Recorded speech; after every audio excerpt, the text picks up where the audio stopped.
With your Thomas back with the long-awaited return of the Bad Blood pay-per-view. 20 years it was. From June 13th to October 5th, which was we are talking about. Yeah, that was the last time Bad Blood took place.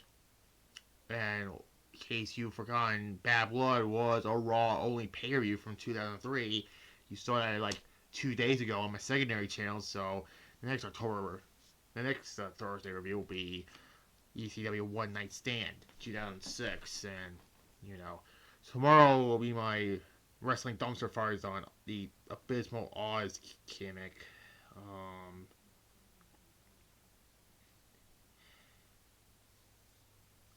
Yeah, I mean, no disrespect to Kevin Nash. I love Kevin Nash, and I hope to bring him back with Scott Hall as the outsiders for my tag team division. You know, I don't want to use those WCW tag team titles, but they're on a fucking back order until November, so you'll have to wait to see them back. Spoilers. And, yeah. It was a Raw and SmackDown event in the State Farm Arena in Atlanta, Georgia. You saw a lot of WCW alumni, or WCW legends, apart from Jacqueline, Lillian Garcia, and Mickey James. Yes, Mickey James was in the crowd on this show. I'm talking about people like Booker T, Scott Steiner, that one here, Diamond Dallas Page, X-Pac. Yeah, I know he was called Six, but I'm calling him X-Pac for his WWE name. Tully Blanchard, R. Anderson, and Goldberg. Yeah. He did interact on this show, but we'll get to that in a moment. Bad Blood started at 6 o'clock to avoid the UFC 307 on this show. So that's probably why it was there, but anyways. I mean, it was a good event, I'll be honest here. And we kick off with, I mean, if Roman and Cody wasn't the main event, this should, but I honestly knew that the tag match was going to main event the show, so we kick off with the Hell in a Cell match. So there went that streak of the Hell in a Cell main event in the Bad Blood event.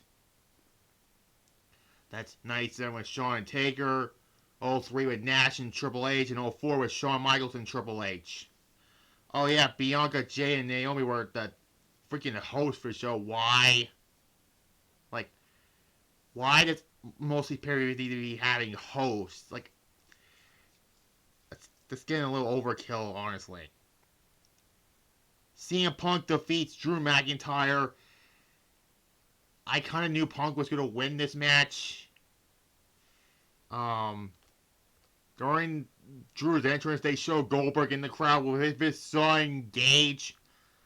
Michael Cole did acknowledge the last time Punk won a Hell in a Cell match in Atlanta was the Goldberg ripoff Ryback. I can't fucking believe Michael Cole said his fucking name. Because we don't know CM Punk hates working with Ryback. Fuck him. But yeah, the best match on this show, and it's not Triple H, Shawn Michaels from 20 years ago, amazing, or Shawn Michaels Undertaker, or Undertaker Mankind, you know, the one they fought on top of the cell. But yeah, they were bleeding during this match, so at least the Hell in a Cell credibility's back again. And thankfully, they used the real cell, not that red shit cell. Yeah, that cell sucked. Really, it was hard to look at it. And yeah, it was a fantastic Hell in a Cell match. I give it a 9.5 out of 10. Probably better than their SummerSlam and Bash in Berlin matches back in August.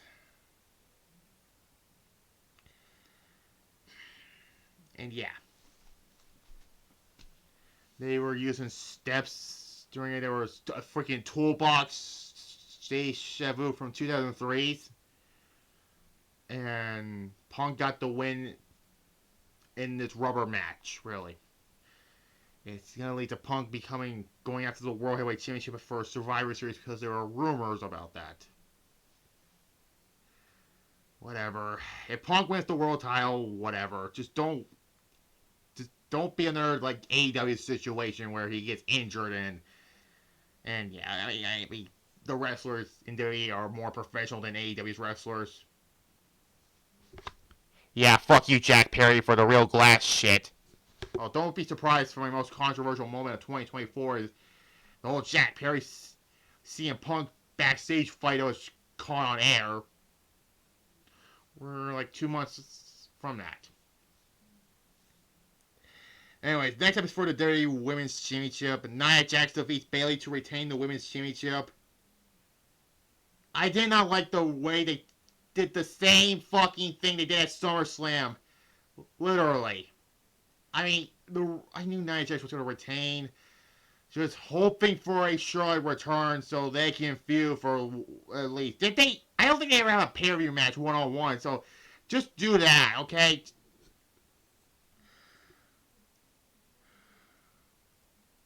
And it was a fine match. It was better than their SummerSlam match. But, yeah. A 6 out of 10 I'll give it. And fuck Tiffany Stratton, also that stupid Barbie doll.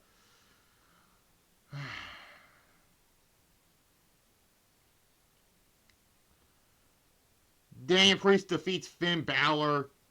This was a good match. And of course shenanigans with the Judgment Day, but it was Carlito and JD Madonna, but we obviously knew that was going to happen, but Priest overcome them like he was John Cena for some reason. And yeah, Priest got the win. It was a good match. A 7 out of 10, I'll give it. Before I talk about the last two matches on the show, Triple H came out. He talked about, the world champions are going to face all that crown jewel, I'm not going to reveal the Saudi shows. But it's not going to be a title for title unification match. So, thankfully, that's a good sign for the men and women. Oh, great. The winner will get a ridiculous championship belt, really. Then Gunther comes out, and then Gunther points to Goldberg, and Goldberg comes out of the crowd, and Sami Zayn came to attack them because they're facing this Monday, which, why couldn't they do it here at Bad Blood and not on Raw? But the saving grace is it's going to be 2 hours again. When the brand split came out, they should have just went back to 2 hours when the second brand split came in 2016, but yeah.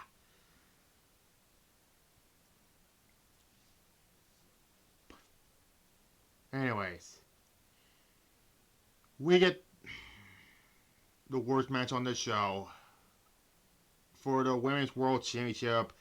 Dominic is suspended above a shark cage.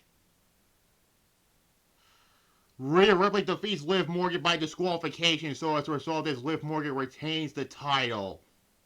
This is literally like their SummerSlam match. Raquel Rodriguez made her return and aligned with Liv Morgan. Oh, great. It's going to be like another Shawn Michaels Diesel thing. They are not. This was the same fucking thing as their SummerSlam match. 0.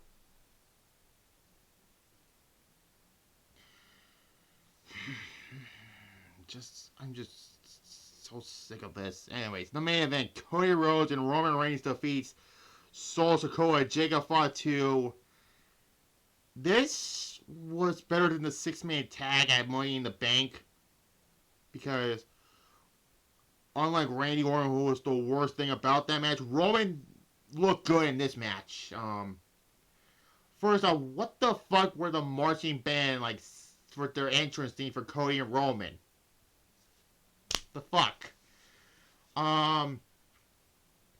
Like, this should have just been a tornado tag, no DQ match to make it better. The Thomas brothers came involved, but then there was a hooded man, which is Jimmy Uso, and Roman Spear solo, 1, 2, 3. Yeah, so much for the real tribal chief gets the W in this match. After the match, Jimmy and Roman walk up the ramp, and then the fake bloodline attacks Cody, and then Cody gets saved by Roman and Jimmy, and we all thought Cody holds the belt up, and then The Rock came back. This is just a random Rock return, really. Like, I didn't get hyped for this return as some of its other returns over the years. Although, don't do the match with Rock and Cody at WrestleMania. Rock and Roman sounds better. But regardless. 8 out of 10. Second best match on the show. And that was Bad Blood. 7.5 out of 10 I'll give this show. Yeah, it's probably the better... This was... Out of the 4 Bad Bloods, this is the better one behind 2003. And the other ones were 04 and 97. But regardless, tomorrow will be my Oz... Kevin Nash's Oz Wrestling Dumpster Fires video. That's tomorrow. I'm done. Like this video, comment below, subscribe to this, share right here, and click the notification bell. As well as my secondary channel, titles, Retro Reviews, so you will see on Thursday ECW One Night Stand 2006. And, yeah, bye-bye.